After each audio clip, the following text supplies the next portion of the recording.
Now this process right here is time consuming. If you're building a stroker, you have to look in on this. What I would suggest is you take whatever piston you're going to use, stock one, put it on your crankshaft, and rotate the crank and see if it hits. If it hits or taps or anything, then you've got to do some work on the piston. Now what I'll do is use my carbide bit, and I will take off slowly a little amount here and here and here until I get it very close to right here.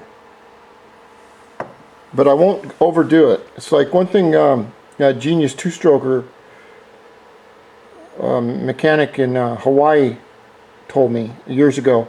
Dave Tobey, he said, look Randy, he goes, be careful what you cut because the aluminum just won't grow back. And I've always kept that in mind whenever I do this. So I'll take off just enough, and then I'll put the piston on in the bike, and I'll rotate the crank. And another thing I like to do, I'll take a black marker after I do this. After I get it down to where I think I want it, I'll take a black marker and I will put here and here and on the very top here. Then what I'll do is I'll put it in the engine and slowly go up and down, and you can see where the edges are.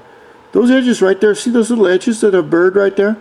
Those aren't there just for looks. Those are there because this is where it tends to hit on the inside of the crankcase, and I've already taken the crankcase down as far as I can go. It's just a thing you have to do with the pistons. But if you go very slowly, then it'll work out. After you get your piston where you want it, the books suggest to get oil thrown up onto the sides of the piston is you take these skirts and you round the edges off just a tiny bit right here, just a little bit, okay, and that'll help oil come up from the crank galley and thrown onto the piston sides. So that's another little tip. So that's what I've got to do right now, and it's a kind of a time-consuming job, but I think it's really going to work out, and I'll just film everything as I go.